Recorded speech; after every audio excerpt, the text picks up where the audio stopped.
नमस्कार, आज तक 24/7 न्यूज में आपका स्वागत है और मैं हूं आपके साथ निकिता श्रीवास्तव। आइए रुक करते हैं आज की तमाम बड़ी खबरों का। प्राकृतिक नदियों का भी हो रहा शोषण, नदी में बनाए जा रहे घर और घरों का दूषित पानी नदियों में छोड़ा जा रहा है। पर्यावरण और जल को कर रहे दूषित, आखिरकार किसके आदेश से नदियों में घर बनाए जा रहे हैं? यहाँ के स्थानीय प्रशासन और नगर परिषद क्यों नहीं लगा रहे हैं इस पर रोक? जिले के सराई नगर परिषद वार्ड क्रमांक 14 में राधेश्याम गुप्ता द्वारा सराई झुरही मेन रोड के किनारे नदी को अपना पट्टा बताकर घर बनाने का सिलसिला जारी है और हालांकि इसका विरोध सराई तहसील में लिखित आवेदन पत्र के माध्यम से भी सराई तहसीलदार को जानकारी देकर किया गया, लेकिन जांच के उपरांत पाया गया कि नदी में भूमि स्वामी का पट्टा है।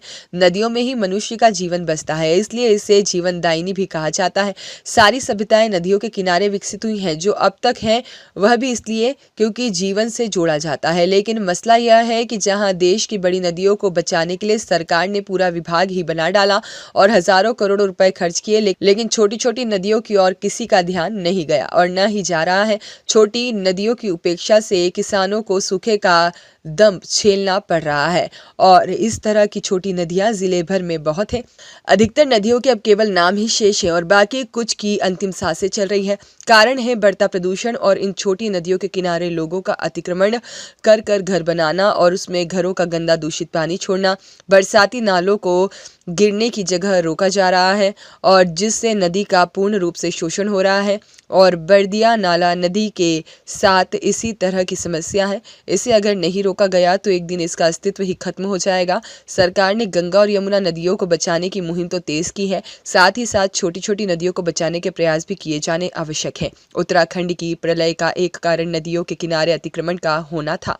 सर, एक मामला आया है जो नदी में घर निर्माण हो रहा है, तो क्या अवैध है या फिर क्या है उसमें? अभी तहसीलदार साहब के द्वारा मुझे आवेदन प्राप्त हुआ था विगत दिनों, पटवारी को लेकर और दोनों पक्षों को आवेदन जो निर्माण करता है दोनों के समक्ष पैमाइश की गई है।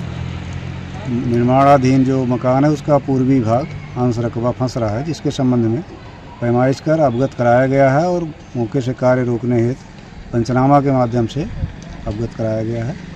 नदी में घर बनाना क्या उचित है? अब ये उचित नहीं है, इसीलिए नापजोख की गई है शिकायती आवेदन पर और कार्य रुकवा दिया गया है।